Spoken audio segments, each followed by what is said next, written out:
يتابع الشأن المصري والشأن العربي والشأن الإسلامي ندير معه هذا الحوار ونفتح معه كل الملفات حول أوضاع المسلمين في كندا، في أوروبا، أوضاع المسلمين في العالم.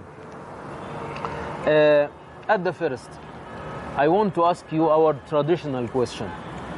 Of course, no one forced you to accept Islam. We want you to tell us about your autobiography from the beginning. We want you to tell us about the conversations you made with yourself in your inner mirror until you declared the Shahada.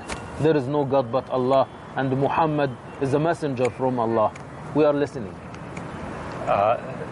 Thank you. Yes, I grew up in Canada, and I went to university in Cambridge in England. I became very interested in East-West relations and in the issue of peace. And as, of course, you know, Islam means peace, but I didn't understand Islam then. Then I was interested in Russia. I learned Russian. I went to Moscow. I worked in the 1980s in the peace movement to try and reduce the tension between East and West, the nuclear tension, the arms race. With the collapse of the Soviet Union, I realized that the tension was not reduced. Instead of Russia being the enemy, in communism, the West now said Islam is the enemy and the Muslim world. And I knew this was not true. It was not true about Russia. It's not true about Islam. So I went to Russia, and I went eventually to Uzbekistan to live, because it was a Muslim country that was now more open to the West with independence. I love Uzbekistan very much. I had wonderful friends. I loved their way of life, their customs, and slowly I became more and more interested in Islam. There was a great crisis in Andijan in 2005 when there was a massacre of Muslims. And I realized then that they were peaceful, that they were being victimized. And I had friends that were from the area, and that made me very supportive of those people.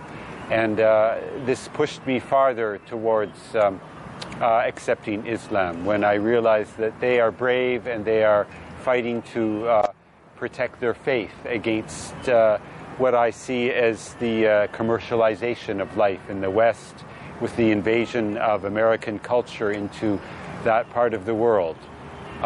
And also I see it here too, that Muslims are very strong in their faith, and this has confirmed me in my belief that Islam is a great force for peace and for spirituality in the world. So that's why I came to Cairo to learn Arabic, to study Islam more in depth, and to practice my faith. طرحت عليه سؤالا، وهو السؤال التقليدي الذي نطرحه دائما حول بدايات تعرفه إلى الإسلام، فذكر لي أنه طوف دارسا في عدد من الجامعات العالمية، وخص منها بالذكر جامعة كامبريدج، وبدأ يتعرف إلى الدراسات الإسلامية وإلى أوضاع المسلمين والمنطقة العربية عن كثب.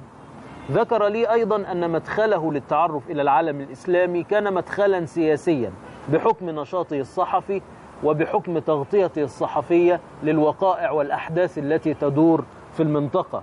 وقال لي إنه انضم إلى حركة السلام التي تحاول التقريب بين الشرق والغرب، وباشر محاولة التقريب أو تقريب هذه الفجوة التي تفصل الشرق عن الغرب، وبالتالي الثقافة الشرقية عن الثقافة الغربية.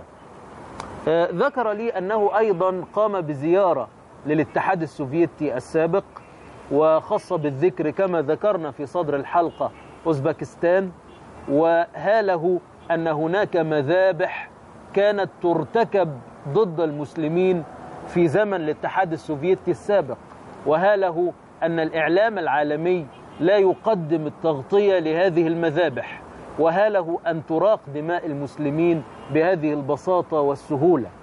ذكر لي أيضا أنه عندما بدأ يقترب من الثقافة الإسلامية فقد ظهر له أن كلمة إسلام مشتقة من كلمة السلام، فبين الإسلام والسلام مساحة ليست كبيرة، أو بين الإسلام والسلام نوع من الارتباط الاشتقاقي. فالإسلام مشتق من السلام، والإسلام لا يمكن أن يكون واجهة للعنف أو تكأ للعنف، لكنه لاحظ أن العنف كان يمارس ضد المسلمين ولم يكونوا هم الذين يصدرون هذا العنف.